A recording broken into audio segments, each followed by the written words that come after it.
civilmedia.mk.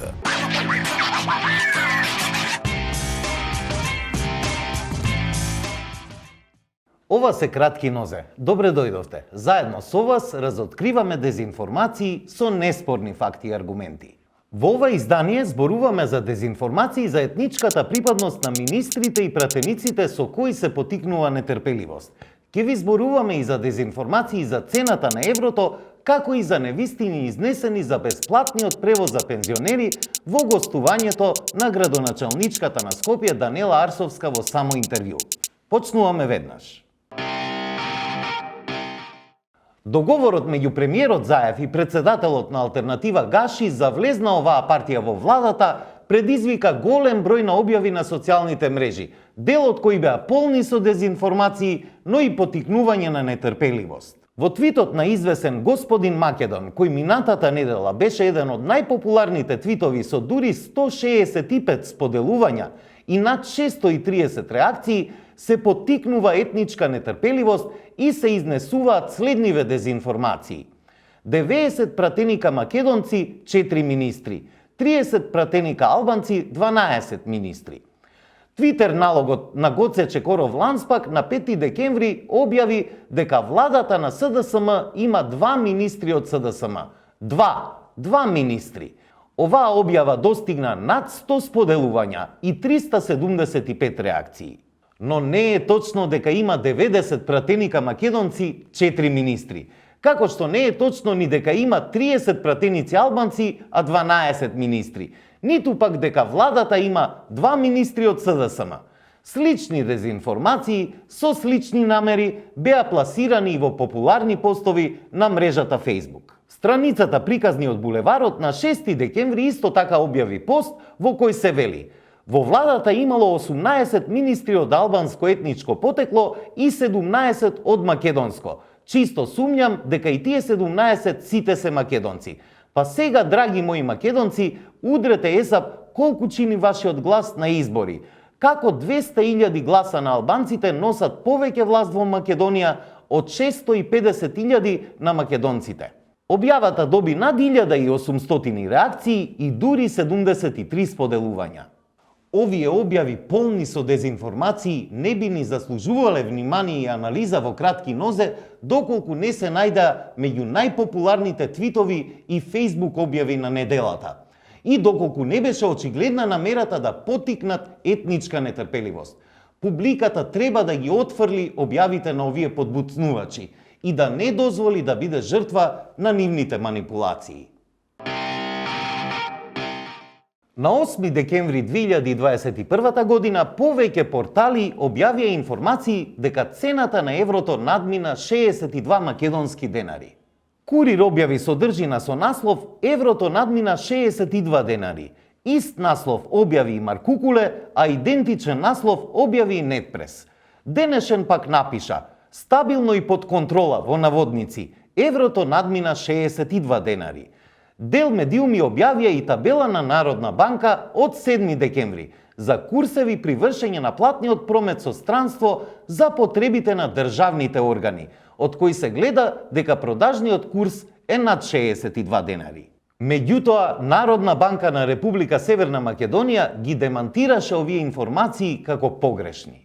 Погрешни се информациите кои излегоа на некои од порталите и на социјалните мрежи дека е покачен курсот на еврото. Во објавите се прави забуна помеѓу курсната листа за вршење на платен промет со странство за потребите на државните органи, со средниот курс кој е релевантен податок за вредноста на валутите.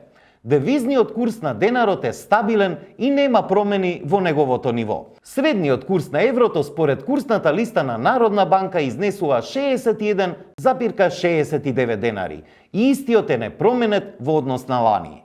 Во ова може секој да се увери доколку ја посети веб страницата на Народна банка, каде секој ден се објавуваат овие податоци и која е единствен релевантен извор на информации според кој што населението и фирмите можат да го следат девизниот курс на домашната валута, се вели во демантот на Народна банка.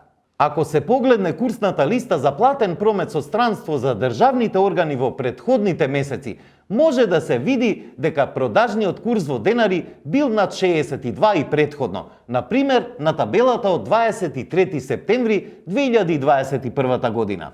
Од тука невистиното е и тврдењето изнесено во некои од написите дека ова е највисоката цена на еврото во последните 5 години. И Народната банка е во право. Порталите во случајов направија сензационализам со податоци од несоодветна табела, а место за сензационализам нема. Но она за што секогаш треба да има место е одговорност и внимателност. И на институциите, и на медиумите, но и на публиката. Особено кога се работи за финансиски дезинформации кои знаат да потикнат и вештачки финансиски потреси, па дури и редици пред банки и менувачници. Во случајов Народна банка реагираше на време јавно за да спречи непотребна загриженост или паника. За жал, и овој пат потврлија повторно медиумите.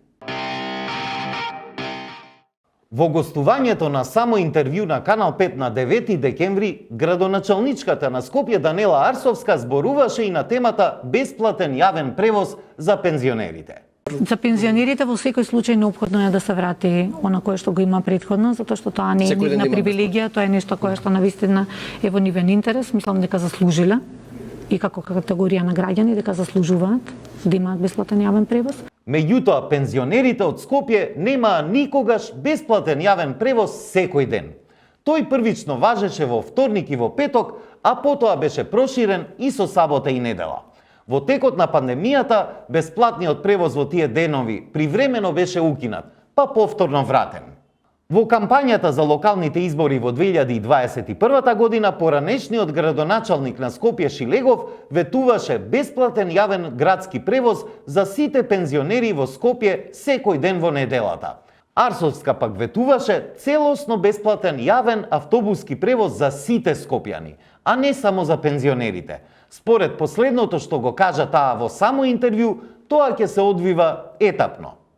Изнесените невистини за секојдневен бесплатен превоз за пензионери во минатото ја зголемуваат скепсата и за новите најави за бесплатен превоз за нив во иднината, но и за бесплатниот превоз за сите скопјанки и скопјани, што беше меѓу главните ветувања на Арсовска.